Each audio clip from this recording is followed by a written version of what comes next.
So hi guys, welcome back to my channel. So this video is going to reveal to you the 10 ways to find your Prince Charming. Obviously this doesn't guarantee that your Prince Charming is going to come today or tomorrow, but these are the rules I kind of try and live by. So I really do hope this encourages you and helps you in a way. So number one is the one which many of you girls don't like to hear, but it is: learn how to wait for your Prince Charming. I know, right? Nobody wants to wait for him, but I think it's very important for you not to rush and to get yourself into certain situations because you're trying to force the situation, you know? And I feel like you also can't force your Prince Charming. The problem is that you can't force any guy to be the right guy for you. So it's very important that we learn how to wait. I was reading something in the Bible the other day and it said how we have been enslaved with no pay. Like, we're slaves but with no pay. Nobody asked us, nobody employed us to be slaves, but we took ourselves into that situation.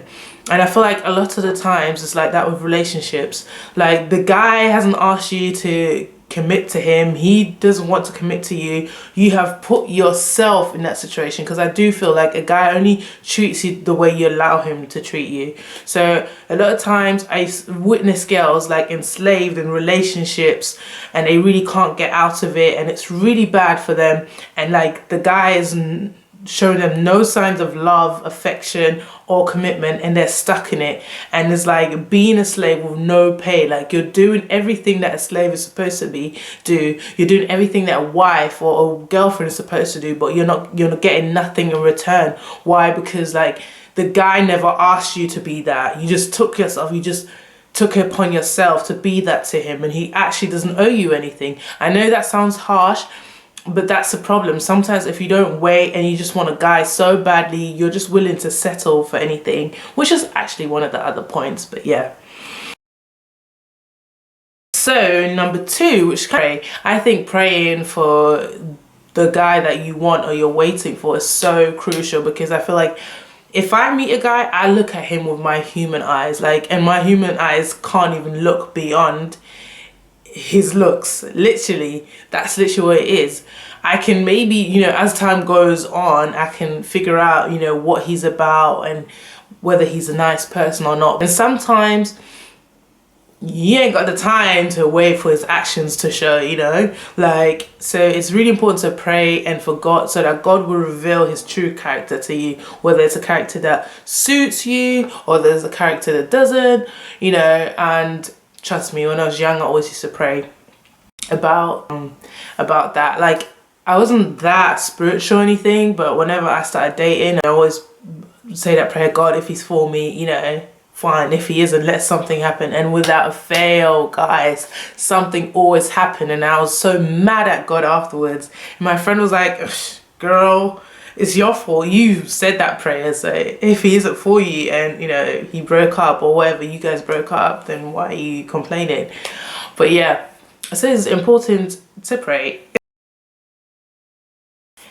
Another thing that's very, very important for women in this world is to know your self-worth. I feel like a lot of girls focus on the media to get their self-worth. Like, okay, if I look like Kim Kardashian, if I dress like Kim Kardashian, if I get my figure to look like Kim Kardashian, I will be worth a lot. I'll be worth a lot to guys. And that's so not true. People cheat. I mean, I'm sure Kim Kardashian got cheated on at one point, Khloe Kardashian got cheated on, Beyonce got cheated on. Like, it's not even about that. That's not what's gonna get a guy to be faithful to you, because trust me, beauty fades. And when I say beauty fades, doesn't mean that, oh, as you get older it fades. I literally mean, like, because sometimes you can see a person and like before you get to know them, you're just like, oh my gosh, they're so hot, or they're so beautiful, or so pretty. And the more you spend time, the more you spend time with them, it's not like they're not beautiful anymore, but that effect that you had in the beginning of like, wow, if it starts fading. So if there's nothing else to them, if they don't have a good, personality to make up for it, like, what is holding you with that person? So it's really important to know your self-worth, work on your internal self as well.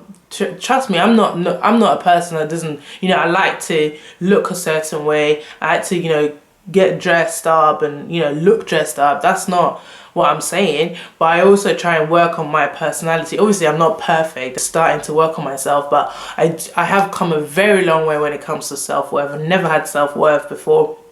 And I used to get my self-worth of what people, like the media and what people around me were doing. Like, for example, I'd usually always like to get with popular guys, because I feel like if I got with a guy that, you know, other people liked or whatever, or that has a certain kind of reputation or is known, people will see me, people will value me more, you know? So a lot of the guys I dated in the past weren't actually somebody that I liked. It was more to do with the fact that, like, I remember one time when I was 19, I started seeing this guy, and basically I was out with like a group of girls, like we were like about 8 girls, and he was a club promoter, and literally I didn't think anything of him until because we were just talking casually. I didn't think anything of him. I didn't think he was trying to move to me, nothing. And then when the girls came up to me like, oh my gosh, Bridget, we think he's so hot. He was hot, I'm not gonna lie, but at that time I didn't think of him in that way. And as soon as they said it, oh my gosh, I was like, yeah, actually he's hot. And then I was like, you know, I kind of just gave him my number because everybody else wanted him, you know. So that was where I based my self-worth, you know, getting what other people don't have, you know, to make me feel like I'm something special, when that really wasn't it. A lot of people can't even love themselves because they've been through so much in life that they just don't even have love left for themselves. So it's really important for you to love yourself, and so that you can love that Prince Charming that you're waiting for. If you don't have no love in you, like, no matter what guy comes, like, he's gonna run, because us humans, we run on love. Like, if love didn't exist, we would be dead by now. But the love that we have around us is literally what keeps us going. So learn how to love yourself, and when you love yourself, you create a standard by how you want somebody else to love you, and that's how you don't settle, you know, and you don't stay in crappy relationships. Follow your purpose and follow your dreams. It's very important for you to not just think that your life just revolves around your Prince Charming, your life just revolves around marriage, having this boyfriend. Like, we've all been there. Like, I had a time when that's all I wanted, but now I really also want my dreams to come true, and me to just outlive my personality, outlive my creativity. And I know everybody else has that in them as well. Like, chase your dreams, be busy chasing your dreams. When you're busy chasing your dreams, doing what you love, you won't even notice that you don't have a guy, because you don't even have time. And while you're busy doing stuff like that, you will find somebody in that purpose, in that dream. Because when you find somebody while you're chasing your dream, or while you're pursuing your dreams, and while you're in your purpose, he will understand your purpose because he met you like that. But if you're waiting for somebody to come and then pursue your dreams, it's very hard for him to adapt to that situation, because it's like, I met you like this, so why all of a sudden do you want to do that, you know? Look presentable. Like, I do think that men are visual creatures, you know. And I think as a woman, you have to look a certain way, especially if you want to be the kind of girl that he takes home, you know. Make sure, I don't even think everybody has to wear makeup, everybody has to wear Brazilian weave or anything, but if your hair's natural, make it look on point, doing natural hairstyles or whatever. If you do like makeup, let your makeup look on point, but also let it look natural, because I've had loads of male friends, and most of them literally prefer natural looking makeup. So definitely try that as well, because it just makes you look and seem more transparent.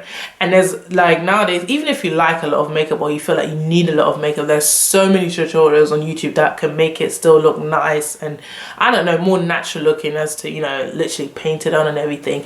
But really and truly, no matter how much makeup you're wearing, how much you're not wearing, if you have a banging personality, the guy wouldn't even care and he'll just accept you the way you are. But I do also think it's important to look presentable, because you want him to look a certain way as well. So it's important to make yourself look a certain way, because let's be honest, your Prince Charming is not going to knock on your door one day. He's going to probably meet you outside, and if you always look like a bum, let's be honest, the first thing you realize about somebody is their looks. So you never know, maybe somebody that would have actually been interested in you on a normal day-to-day basis where you look all right would maybe walk past you because you look a bit raggedy, you know.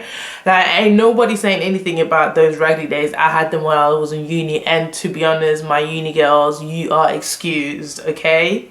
But yeah, you get my point. Be friendly. As I said, be friendly, work on your personality, you know, be nice. Don't just look good and have the ugliest personality, because trust me, looks might attract him, but your personality keeps him.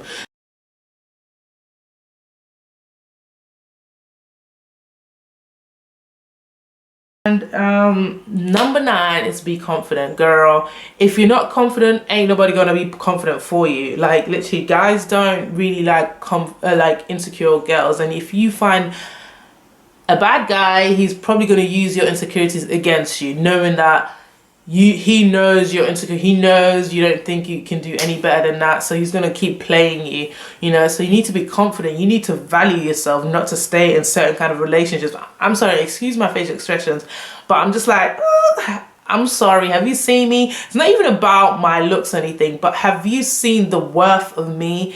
If my creator took the time to create me, that means I'm precious. That means, like, I have a purpose on this earth, and my purpose is not to be your side chick, and my purpose is not to be your doormat. And I think every girl should think that. Yeah, be confident, because guys love confident women. A confident woman is sexy. Like, you know, a woman that just knows what she wants, that knows her worth, you know, just embraces who she is. It's just so attractive.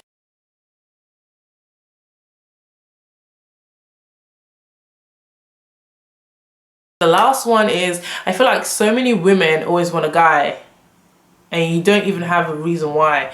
Oh my gosh, that rhymes.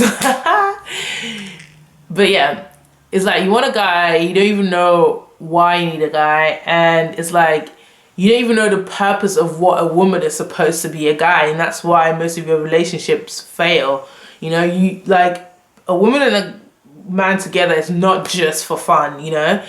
It serves a purpose, and that's why I love the song Upgrade You by Beyonce.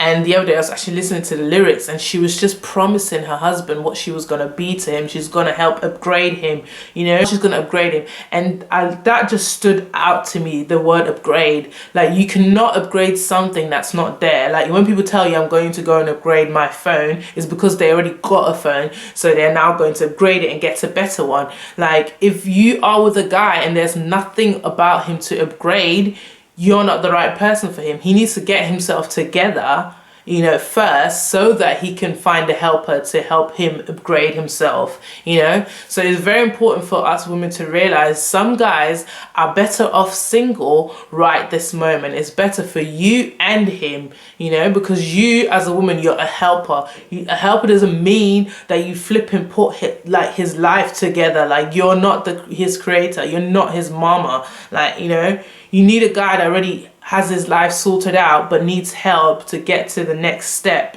So that's when you step in. So learn what a woman is supposed to mean to a guy, you know. And for that, like, you could look everywhere for that. Like, you know, I found it, like, what a woman is supposed to mean to a guy in the Bible, and that was that was kind of reflected in Beyonce's songs. Like, look at Obama and Michelle. Like, she was a strong woman behind him. Like, she used to be his boss, but she helped upgrade him so much that he got a better position than she ever had. That's literally what a woman is supposed to do. So also, if you feel like your parents or anybody in your family has a good relationship going on, ask them for advice, or just pray and ask God to teach you, or to just let you speak to somebody that really knows what a woman is supposed to be to her man. So yeah, I really hope this video helped, and see you guys in my next video. Bye.